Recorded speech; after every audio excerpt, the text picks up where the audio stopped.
Hello there, my name is Rachel Lakatakabo Animation, and today we talk about a new anime series called Fire on Mars from HBO Max, or depends what time you're watching the pie chasing of Max streaming service. And this is, you could say, the first original Max original, if you want to go that direction, but you've never heard of um, Fire from on Mars. It's because they really didn't promote it that much. In fact, they only dropped one trailer 3 days before, and they did report it in the newspaper, but no one really talks about it because nobody really knows what this is. It's almost felt HBO Max or Max didn't care about this show because it's animated, but at the same time, it's one of those shows they dropped it by episode. I mean, they will drop 2 episodes every week. It's sort of rare they actually took this serious in animation, so I'm sort of surprised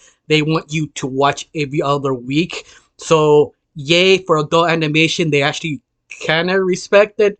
But besides that, this is the reason why you probably never heard of it or promote it. But I have to say, is it any good? Yes. But specifically depends on you what is good. It's one of those you gotta like it or you're gonna hate it. Depends on your taste of favor of adult animation. Yeah, I do not mean sort of South Park, Family Guy, American Dad, or anything that sort of adult cartoons. I mean more like McJudge sort of stuff that he did not correct this show. It's almost felt something he will make. It's something like, I think someone described the art style perfect of this show is basically instead of Kenny Hill meets Affinity Train.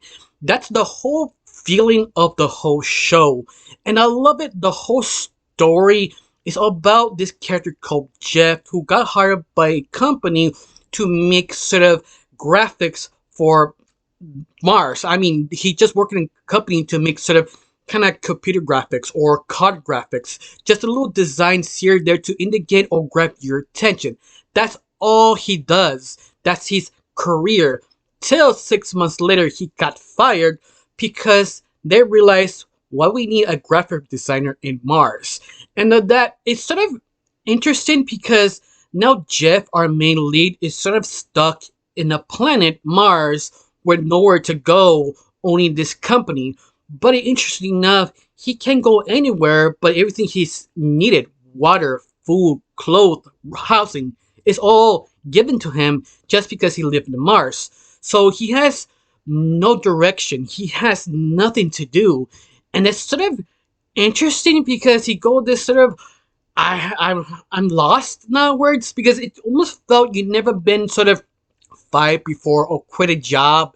If you have that sort of quiet moment that you don't know what to do, that drive you crazy. Every other show you binge, you walk, and you're just waiting for that call because you need to do something, but you can't do anything because all your friends are working, you have nothing to do, you know, all your kids is not home. That sort of empty feeling, they drive you go mad, you do something stupid.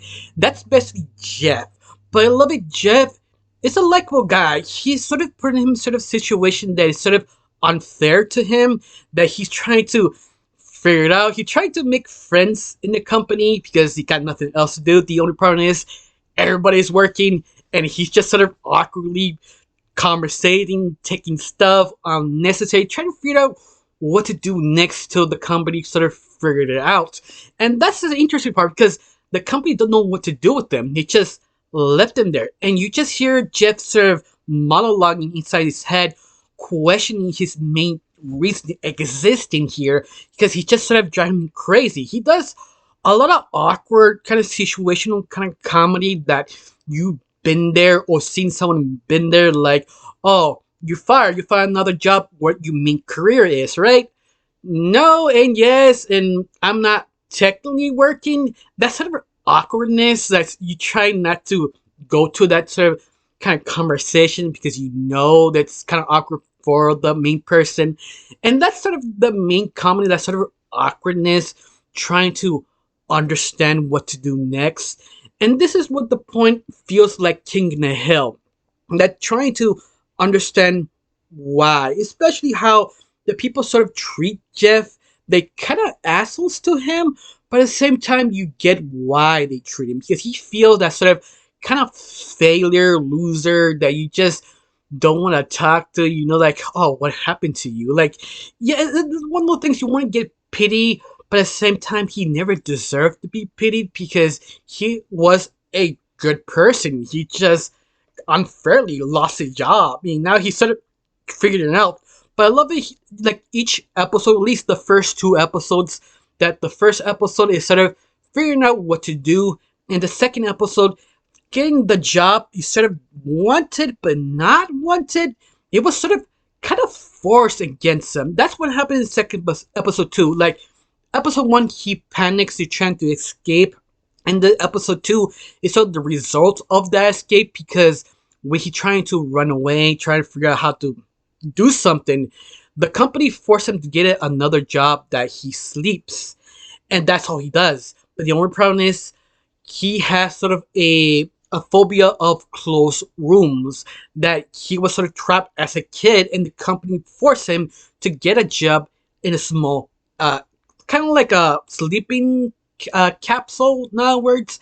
And this was a bad idea, and his show was a bad idea because he actually technically died, and he's just waking up, figuring out what happened because the episode one and episode two sort of kind of blurred because you don't know what happened in between. You know what happened, he attempted to escape, and after he's sort of in the capsule, and you have to basically connect it to yourself and some of the conversation they say to add it up what happened in between. But at the very end, they do sort of explain it what happened in between. In this point, episode two, he's sort of trying to recuperate, trying to what to do next because now they want him to be an intern, something that he's not especially knowing what to do because you basically serve other co-workers, and now he met his other boss that he's technically hired, technically not. He also is an intern called Jeff.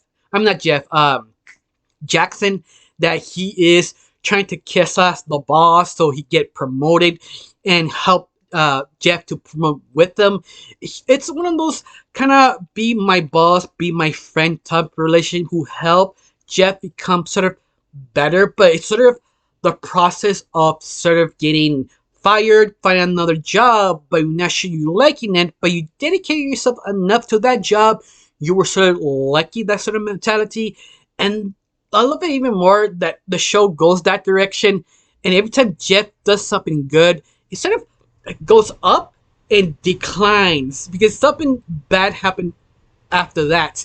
And that's sort of the interesting part about this show. Every time Jeff, something positive happened, something bad, in other words. And that's sort of interesting, but at the same time, this show always focuses on sort of the BS of a big company. Like, oh, we gotta let you go, but it's not you. Don't worry about it. Trust in the company. Give you that sort of cheap type of dialogue that you hear 100 times with a manager or the CEO company comes in. Oh, you're important, but you realize you're a hypocrite. You don't believe it. Like, that's sort of dialogue that Jeff keep hearing over and over, and he's just sort of kind of mentally breaking down.